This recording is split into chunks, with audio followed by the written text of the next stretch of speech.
तो क्या हाल आप सभी के, उम्मीद करते हैं सब अच्छे होंगे, सब बढ़िया होंगे, अपने अपने घर पे मौज काट रहे होंगे। तो देखिए, जैसे कि आपको पता है कि जो रशिया और यूक्रेन का जो वॉर है उसको यहाँ पर 24 फरवरी को 2 साल होने वाले हैं।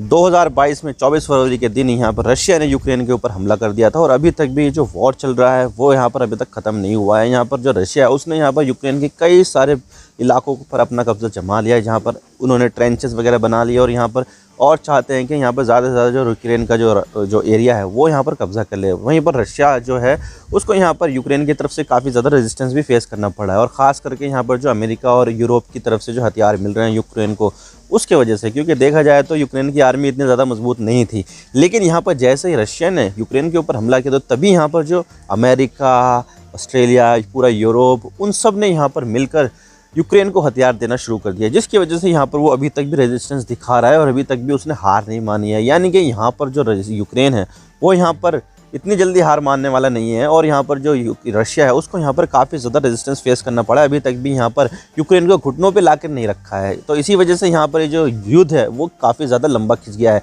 रशिया ने तो सोचा था कि भाई यहाँ पर हम हफ्ते 10 दिन में यहाँ पर यूक्रेन को कब्ज़ा कर लेंगे, लेकिन ऐसा बिल्कुल भी नहीं हुआ, क्योंकि यहाँ पर जो यूक्रेन के पीछे जो बैकिंग थी अमेरिका, कनाडा, यूरोप की थी। तो इसी वजह से यहाँ पर जो यूक्रेन है वो अभी तक जी उसने हार नहीं मानी है। लेकिन यहाँ पर जो यूरोप है और जो अमेरिका है, इन सब ने यहाँ पर रशिया को काफ़ी ज़्यादा सबक सिखाया है, और वो ये है कि रशिया के जो फॉरेन एसेट्स हैं, यानी कि जो उनके डॉलर्स वगैरह है, लगभग 600 बिलियन यूएस डॉलर को उसने अपने कब्जे में ले रखा है। इसका इस्तेमाल वो बिल्कुल भी नहीं कर सकता, और इसके अलावा यहाँ पर उसके ऊपर बहुत ही ज़्यादा तगड़े सैंक्शंस लगा दिए। मान के चलिए 2022 से पहले ईरान के ऊपर दुनिया के सबसे ज़्यादा सैंक्शंस लगे हुए थे, लेकिन 2022 के बाद यहाँ पर रशिया वो देश बन गया है जिसके ऊपर दुनिया के सबसे ज़्यादा सैंक्शंस लगे हुए हैं। तो यहाँ पर इतने ज़्यादा सैंक्शंस लगने होने के बावजूद भी उसकी ये जो इकोनॉमी है वो यहाँ पर पूरी तरह से ख़त्म नहीं हुई है। और अभी IMF का डेटा सामने निकल गया है जिसमें ये बताया गया है कि भाई 2023 में यहाँ पर रशिया ने 3% की GDP ग्रोथ रेट दिखाई है। यहाँ पर अमेरिका ने कितनी दिखाई है? 2.5% की दिखाई है, जबकि यहाँ पर रशिया ने जो इतने उसके ऊपर सैंक्शंस लगे हुए हैं इसकी वजह से यहाँ पर इसके लगने होने के बावजूद भी यहाँ पर रशिया ने 3% की ग्रोथ रेट दिखाई है। और इसके अलावा यहाँ पर IMF ने अभी भी प्रिडिक्शन कर दिया है कि भाई अभी भी जो रशिया की जो GDP है वो 2.6% की रेट से 2024 में ग्रो करेगी। तो आज इसके बारे में पूरी डिटेल के साथ बात करते हैं कि इतने ज़्यादा सैंक्शंस लगे होने के बावजूद भी जो यूरोप है और जो अमेरिका है उसने यहाँ पर अभी तक भी रशिया को बर्बाद क्यों नहीं किया, और रशिया इतनी तेज़ी के साथ यहाँ पर जो अपनी इकोनॉमी है वो कैसे बढ़ा पा रहा है। तो चलिए इस वीडियो में आगे इसमें बात करते हैं, लेकिन उससे पहले अगर आप चैनल पर नए होना तो चैनल को सब्सक्राइब जरूर कर देना। वीडियो को चाहे लाइक करो या डिसलाइक करो, लेकिन चैनल को सब्सक्राइब जरूर कर देना। तो चलिए वीडियो का आगाज़ करते हैं। तो सबसे पहले हम यहाँ पर डाटा देखते हैं कि डाटा में यहाँ पर IMF ने क्या कहा है। तो यहाँ पर जो IMF है उसने यहाँ पर 2023 में जो डेटा शो किया है वो बताया है कि भाई जो रशिया की जो इकोनॉमी है वो 2023 में 3% के रेट से ग्रो की है। और इसके अलावा ये जो ग्रोथ है ना वो UK, फ्रांस और जर्मनी है, इन सब की जो ग्रोथ रेट है उससे भी ज़्यादा है। यानी कि यहाँ पर जो चीज़ें हैं वो यूरोप के लिए तो इतनी अच्छी नहीं है सैंक्शंस लगाने के बावजूद भी रशिया के ऊपर, लेकिन रशिया के ऊपर इतने ज़्यादा सैंक्शंस लगे हैं फिर भी यहाँ पर उसने 3% की ग्रोथ रेट दिखाई है, जो काफ़ी ज़्यादा कमेंडेबल है। यानी कि यहाँ पर बहुत ही तगड़ी यहाँ पर ग्रोथ रेट दिखाई है। और इसके पीछे ये वजह बताई जा रही है कि यहाँ पर जो रशिया है उसने अपना हायर मिलिट्री एक्सपेंडिचर किया है। यानी कि यहाँ पर आपको तो पता ही है कि जब कोई देश किसी देश के साथ युद्ध में होता है ना तो वो अपनी मिलिट्री के ऊपर बहुत ही ज़्यादा पैसा खर्चा करता है कि भाई यहाँ पर इसके लिए ये हथियार बनाओ, वो हथियार बनाओ, टैंक नष्ट हो रहे हैं तो टैंक बनाओ, मिसाइलें ख़त्म हो रही हैं मिसाइलें बनाओ, ड्रोन ख़त्म हो रहे हैं ड्रोन बनाओ, दूसरे देशों से ख़रीदो, उत्तर कोरिया से ख़रीदो, ईरान से ख़रीदो, चाइना से ख़रीदो। यानी कि इस तरह से जो देश होता है ना जब किसी दूसरे देश के साथ युद्ध में होता है तो अपनी जो मिलिट्री स्पेंडिंग है वो बहुत ही ज़्यादा बढ़ा देता है। और इसी मामले में यहाँ पर जो रशिया है वो भी यहाँ पर ये सब कर रहा है। और इसके अलावा जो प्राइवेट कंजम्पशन है वो भी यहाँ पर बहुत तेज़ी के साथ बढ़ा है, क्योंकि देखा जाए तो जो लेबर मार्केट है उसको यहाँ पर ग्रोथ देखने को मिली है, और यहाँ पर जो इनके जो वेजेस है वो काफ़ी ज़्यादा बढ़ाए गए हैं, जिसकी वजह से यहाँ पर जो रशियंस हैं उनके पास ज़्यादा पैसा आ रहा है। अब ज़्यादा पैसा आ रहा है तो ये खर्चा भी यहाँ पर ज़्यादा कर रहे हैं, जिसकी वजह से यहाँ पर जो रशिया है उसकी इकोनॉमी को यहाँ पर काफ़ी ज़्यादा ग्रोथ देखने को मिली है। और इसके अलावा यहाँ पर IMF ने अक्टूबर महीने में ये प्रिडिक्ट किया था कि जो रशिया की जो इकोनॉमी है 1.1 के रेट से बढ़ेगी 2024 में, लेकिन अभी उसने अपना जो प्रिडिक्शन है वो रिवाइज किया और ये बताया है कि भाई रशिया की जो इकोनॉमी है वो यहाँ पर 2024 में 2.5 की रेट से बढ़ेगी। और ये जो बढ़ोतरी है वो यहाँ पर काफ़ी ज़्यादा तेज़ी के साथ बढ़ रही है, क्योंकि इतनी तेज़ी के साथ तो यहाँ पर अमेरिका की भी नहीं बढ़ रही है, यूरोप की भी नहीं बढ़ रही है। अमेरिका की मैं बात करूँ तो 2.5% है, रशिया की जो यहाँ पर 2.6%, अमेरिका की यहाँ पर 2.5 की दर से बढ़ेगी। और इसके अलावा जो यूरोप जोन है तो उसमें यहाँ पर 0.5% की रेट से यहाँ पर जो इकोनॉमी है वो बढ़ेगी। यानी कि यहाँ पर बस नेग्लिजिबल है कि भाई जो यूरोप की जो इकोनॉमी 2023 में थी वही 2024 में भी रहने वाली है, ना के बराबर बढ़ोतरी है 0.5% की। तो यहाँ पर आप इसको तो रहने ही दीजिए। लेकिन यहाँ पर रशिया जो है उसने यहाँ पर काफ़ी तेज़ी दिखाई है, 2.6% के रेट से यहाँ पर उसकी जो इकोनॉमी है वो 2024 में बढ़ेगी। और ऐसा यहाँ पर IMF का कहना है। और IMF तो आपको तो पता ही है, काफ़ी ज़्यादा रेप्यूटेड एक फाइनेंशियल इंस्टीट्यूट है जो यहाँ पर जो संकट में फंसे हुए देश होते हैं उनको यहाँ पर बेल आउट पैकेज देता है। तो यहाँ पर जो बेल आउट पैकेज देता है वो ऐसे ही तो नहीं देता, बल्कि यहाँ पर इसके पीछे काफ़ी ज़्यादा रिसर्च करी जाती है कि भाई यहाँ पर इसकी जो फाइनेंशियल स्टेबिलिटी है वो है कि नहीं, यहाँ पर इसकी जो पॉलिटिकल स्टेबिलिटी है वो है कि नहीं, यहाँ पर कोई दिक्कत तो नहीं है इसके देश में। यानी कि ये सारी चीज़ें देखने के बाद ही यहाँ पर कोई सा प्रेडिक्शन यहाँ पर IMF निकालती है। तो IMF ने यहाँ पर अपनी प्रेडिक्शन में कहा है कि भाई रशिया की इकोनॉमी यहाँ पर 2.6 के रेट से यहाँ पर 2024 में बढ़ेगी। और ये सब हो रहा है इतने ज़्यादा सैंक्शंस लगे होने के बावजूद भी, क्योंकि देखा जाए तो दुनिया में 3 देश है सबसे ज़्यादा सैंक्शंस जिनके ऊपर लगे हुए हैं, रशिया, उत्तर कोरिया और ईरान। और इसमें जो रशिया है उसके ऊपर सबसे ज़्यादा सैंक्शंस लगे हुए हैं, क्योंकि 2022 से पहले तो इतने ज़्यादा नहीं लगे हुए थे, लेकिन इतने ज़्यादा नहीं लगे हुए थे। लेकिन जब हमला किया यूक्रेन के ऊपर तो उसके बावजूद यहाँ पर जो यूरोप है, अमेरिका, इन सब ने यहाँ पर मिलकर रशिया के ऊपर सैंक्शंस लगा दिए कि भाई अब तुम करो कारोबार, किस तरह से यहाँ पर अपनी जो वॉर है उसको आगे बढ़ाओगे, क्योंकि हम जो है आपकी इकोनॉमी को तोड़ कर रख देंगे। लेकिन ऐसा कुछ भी नहीं हुआ। तोड़ने गए थे ये रशिया की इकोनॉमी, लेकिन इनकी खुद की इकोनॉमी टूट गई, क्योंकि यहाँ पर उनके पास जो एनर्जी का सबसे बड़ा जो सोर्स था वो यहाँ पर रशिया से ही आता था। जैसे कि नॉर्थ स्ट्रीम पाइपलाइन के ज़रिए तेल आता था, जो दूसरी वन इससे गैस वगैरह, लेकिन यहाँ पर ब्लास्ट कर दिया, नहीं आ पाई। और इसके अलावा यहाँ पर बॉर्डर पे बहुत ज़्यादा कंट्रोल लगा दिया कि भाई रशिया सामान जो है यहाँ पर आना ही नहीं चाहिए। और इसके अलावा जो भी यहाँ पर वेस्टर्न कंपनी यहाँ पर काम करती थी, जैसे मैकडोनल्ड हो गया, दूसरी कंपनी हो गई जो रशिया में काम करती थी, उन्होंने भी अपना कारोबार समेटा और वापस से अपने देश में आ गई। यानी कि कोई भी विदेशी कंपनी जो थी वो वहाँ पर काम कर ही नहीं रही थी रशिया में। और इसके अलावा जो रशिया में एक बहुत ही बड़ा गैप सामने निकल कर आया कि भाई यहाँ पर विदेशी कंपनी नहीं है, तो क्यों ना हम यहाँ पर अपनी जो देसी कंपनी है रशिया की उसको प्रमोट किया जाए। तो यहाँ पर बहुत सारी देसी कंपनियाँ निकल कर सामने आई कि भाई जो कोई बात नहीं, अगर ये कंपनी जाती है तो इसका जो सब्स्टिट्यूट है वो हम यहाँ पर आपके सामने रखेंगे। तो हम हैं यहाँ पर, और जो मैकडोनल्ड है उसके बदले में हम यहाँ पर दूसरे बर्गर चेन लेकर आएंगे। जो कोल्ड ड्रिंक की कंपनी है पेप्सिको या फिर कोका कोला, उसके बदले में हम यहाँ पर अपना जो देसी कोल्ड ड्रिंक है वो लेकर आएंगे। तो इतनी सारी चीज़ें जो थी वो यहाँ पर हुई, और इसी वजह से यहाँ पर जो रशिया की जो इकोनॉमी है उसको यहाँ पर बहुत ही ज़्यादा बूस्ट मिला।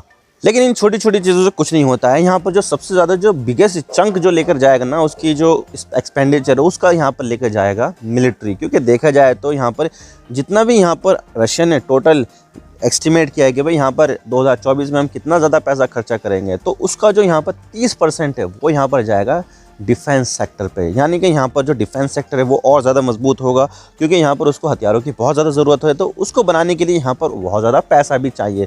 तो यहाँ पर जितना भी यहाँ पर रशिया जो खर्च करेगा 2024 में, उसका जो 30% होगा वो यहाँ पर जाएगा डिफेंस सेक्टर में। यानी कि यहाँ पर बहुत ही ज़्यादा तेज़ी के साथ यहाँ पर बहुत ज़्यादा पैसा खर्चा कर रहा है। यानी कि इसमें जो एस्टिमेट बताया गया है वो 109 बिलियन US डॉलर। अभी जो इंडिया का जो है वो 74 बिलियन US डॉलर है ना, तो रशिया का यहाँ पर 109 बिलियन US डॉलर। यानी कि यहाँ पर इंडिया का जो रक्षा बजट है उससे भी यहाँ पर काफ़ी ज़्यादा तगड़ा बजट उसने यहाँ पर बनाया है। और अगर अब यहाँ पर बजट डेफिसिट की बात करें तो यहाँ पर जो जनवरी का जो रशिया का जो बजट डेफिसिट था वो 0.2% था, यानी कि बहुत ही ज़्यादा स्मॉल है। अब जो डेफिसिट होता है वो ये होता है कि कितना पैसा सरकार के पास आ रहा है और कितना पैसा सरकार खर्च कर रही है, उसका जो फ़र्क होता है वो यहाँ पर डेफिसिट होता है।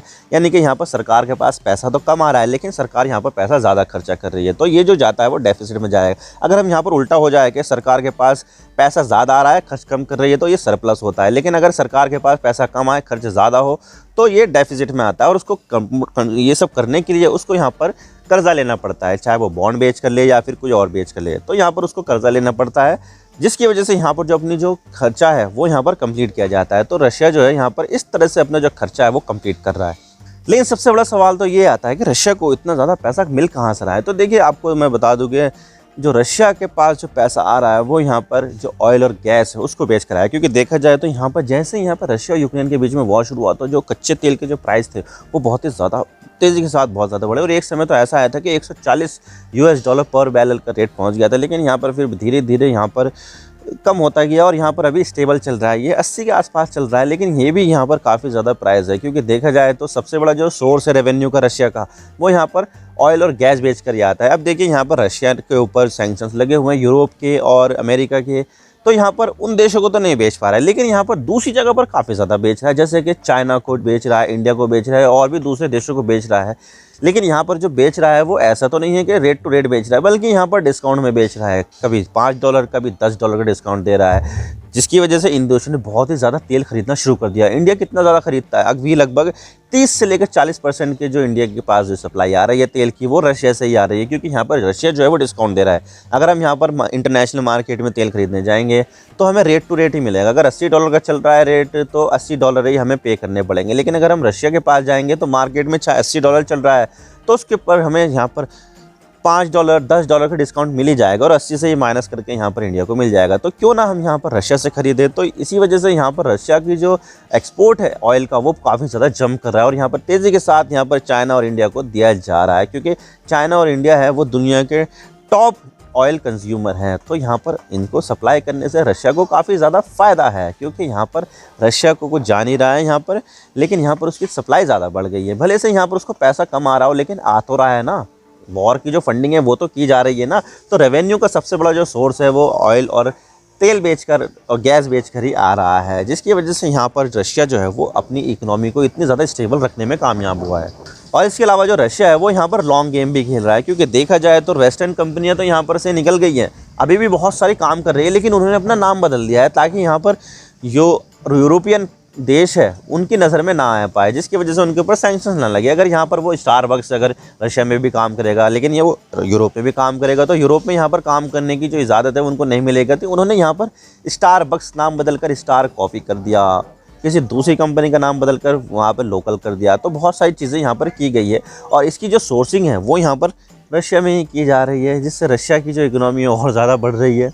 लेकिन यहाँ पर एक्सपर्ट यहाँ पर ये भी कह रहे हैं कि इस चीज़ का जो इफ़ेक्ट है वो यहाँ पर शॉर्ट टर्म के लिए, क्योंकि देखा जाए तो जो रशिया की जो स्टेट बैंक है उन्होंने यहाँ पर अपना जो इंटरेस्ट रेट है वो काफ़ी ज़्यादा बढ़ा दिया, 16% के आसपास चल रहा है। अगर हम इंडिया की बात करें तो इंडिया में तो बहुत कम है। तो यहाँ पर जो बैंक ऑफ रशिया उसने अपना इंटरेस्ट रेट बढ़ा दिया है, जिसकी वजह से वहाँ पर बोरोविंग काफ़ी ज़्यादा महंगी हो गई है, और इसी वजह से वहाँ की जो इकोनॉमिक ग्रोथ है वो यहाँ पर स्लो होगी, और ये आने वाले समय में 1.1 की ग्रोथ रेट से बढ़ेगी, और उसके बाद यहाँ पर कम होनी शुरू हो जाएगी। तो यहाँ पर देखा जाए तो ये इकोनॉमिस्ट जो थे लोग, वो तो यही बता रहे हैं कि ये जो ग्रोथ है वो शॉर्ट टर्म के लिए है, और लॉन्ग टर्म में अगर देखा जाए तो यहाँ पर रशिया को काफ़ी ज़्यादा नुकसान होने वाला है आने वाले समय में। लेकिन अगर यहाँ पर रशिया की इकोनॉमी पर अगर किसी चीज़ की वजह से सबसे ज़्यादा जो डेंट पड़ेगा ना, वो अगर यहाँ पर ऐसा हो जाए कि जो ऑयल की जो प्राइस है वो बहुत ही ज़्यादा गिर जाए, या फिर गैस की प्राइस बहुत ज़्यादा गिर जाए, जिसकी वजह से यहाँ पर रशिया के पास जो रेवेन्यू आने वाला था वो अगर ना आ पाए, तो इसकी वजह से यहाँ पर जो रशिया की जो इकोनॉमी है वो यहाँ पर माइनस में भी जा सकती है, क्योंकि रशिया का जो सबसे बड़ा जो सोर्स है ना इनकम का, वो यहाँ पर इनकी सेल्स ही है। अगर यहाँ पर इनके सेल्स में भी यहाँ पर पैसा ना आ पाए, जिसकी वजह से यहाँ पर जो इसकी इकोनॉमी है वो काफ़ी ज़्यादा स्लो डाउन हो सकती है आने वाले समय में, तो ऐसा एनालिस्ट का भी कहना है। लेकिन इसी चीज़ को देखते हुए रशिया ने भी अक्टूबर में ये कहा था कि भाई रशिया जो है वो सैंक्शंस में रहने को अडॉप्ट कर चुका है, कि भाई यहाँ पर किस तरह से सैंक्शंस में रहा जाता है, क्या क्या चीज़ें करनी पड़ती है, कैसे कैसे यहाँ पर इकोनॉमी है उसको सस्टेन करना पड़ता है, इन सब चीज़ों को जो है एक्सपर्ट हो चुका है रशिया। तो यहाँ पर अभी हमें डरवाने की कोई ज़रूरत नहीं है, हमें यहाँ पर डराओ मत।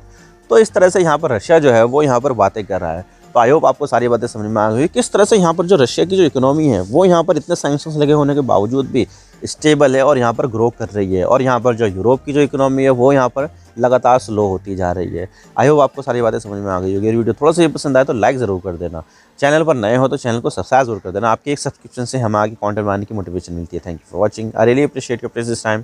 God bless you all. Now signing off.